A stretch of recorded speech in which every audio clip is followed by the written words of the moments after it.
welcome here to TalkFCB and welcome back to the channel, guys, as we right here are heading into another crucial weekend for Barcelona, because I have to say, after watching a week of Champions League football and the fact that Barca were not there, having to go through all of the games with that feeling, I've got to say I'm even more hungry, even more determined here to see the team get back in that competition, to get back where we belong, because as you can see, coming into the weekend, we're in fourth. We are occupying the Champions League places. We've got a game in hand now on Atletico Madrid too. But like I've said before, it's not just about top four. It's not just about finishing in fourth. We want to look higher. We have to keep pushing. And this weekend, away at Valencia, it's our latest test. Because indeed, this weekend, we'll see Atletico Madrid head to Osasuna. They face an away game during a difficult time for them. Real Madrid, the league leaders, face Alaves at home after, of course, losing to Paris Saint-Germain in midweek. Espanyol will be hosting second place Sevilla, and it'll be interesting to see if Espanyol play in the same way they did against us last weekend. And Real Betis, high-flying Betis, who are doing well too in the Europa League, they will face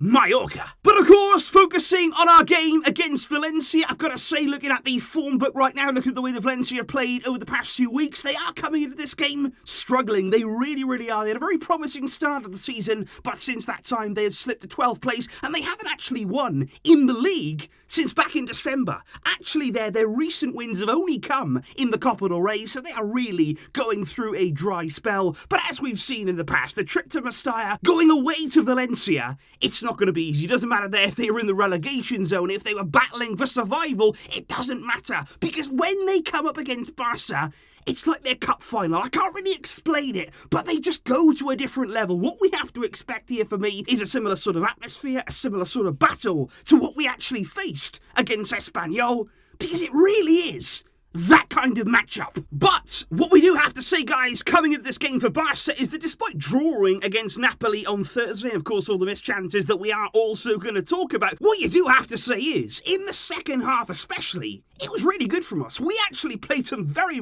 nice football, and let's not forget here, against a brilliant Napoli team. They are one of the best defensive teams in the world right now, statistically, and Barca cut them open several times in the game. We were threading our way through that Napoli defence, and it was a really positive display in that second half. We created chances, but of course what it's going to come down to again, and especially in this game too, is the taking of those chances and being clinical. Now, of course, on that note, there has been plenty of talk over the past 48 hours with regard to Ferran Torres. Lots of talk, of course, about the fact that he missed several golden opportunities in the game. And of course he did. And it was a frustrating night for him, for us Barcelona fans. We could have won that game comfortably. But what I do want to say is, we got to go easy on the kid. At the end of the day, you have to remember here, he has just got here. He has just arrived at this club. He could have been playing in the Champions League in midweek, but he decided to come here and play on a Thursday night. He's 21 years old right now. He's only recently come back from a long time out injured,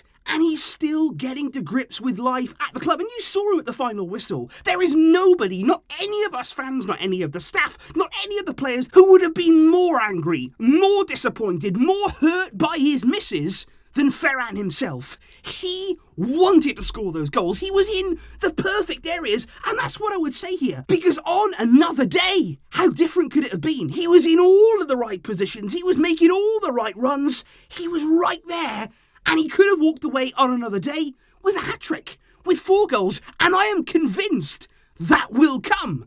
But we've got to give him time, and this is the moment now to really support him. And I've got to be honest, I was quite surprised after the game with the sheer level of abuse, of hate going Ferran's way. I think that prompted the likes of Puyol, indeed Xavi as well, to really come out and support him. And I was also surprised that when those legends of the club, let's not forget, came out and actually supported Ferran, some people did turn around and say, where was this kind of support for Ousmane Dembele? And I have to say, and I've got to address this, because that really surprised me. Because I think if you're saying that there, where's the support for Dembele? Dembele would never get the kind of support that Ferran has after missing chances like that. Well, I think you must have forgotten. The 4.5 years that Dembele has been here, we're actually, most of us fans, when Dembele has missed chances, you think about Liverpool, you think about PSG last season, when he's had injury problems, who was actually there after every single one of those times?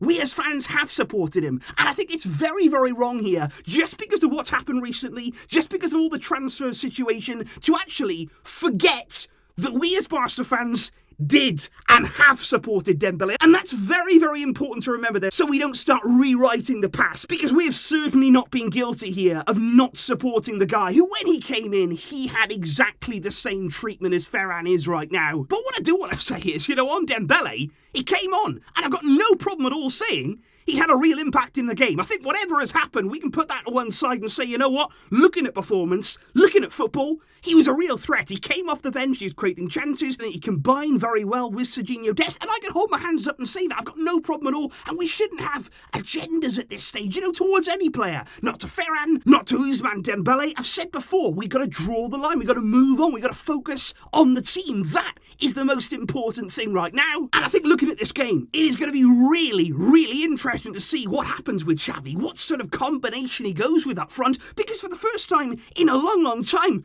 we've got so many options. We have so many top quality players there. You look at the front three that started the game against Napoli. You've got Ferran. You've got Aubameyang, who of course is still also acclimatising to life at Barca. You've got Adama Traore, who so far has come in and started 3 out of 3 games in a Barca shirt. But you've also got Luke de Jong, who again came off the bench, who again nearly scored a wonderful last-minute goal. You've got Dembele, who made that impact, and suddenly here, Xavi is coming into this game absolutely stacked in that forward line. And just a few weeks ago, we had basically no one. However, speaking about basically no one, that kind of describes how we're feeling at the back right now, because coming into this game, Dani Alves is suspended. Gerard Piqué, after that costly red card against Espanyol, he is suspended. Longley is injured, Roberto injured, Umtiti injured, and also Alejandro Balde is out as well. So Xavi with a real defensive headache here coming into a game like this. But what I do want to say on Araujo,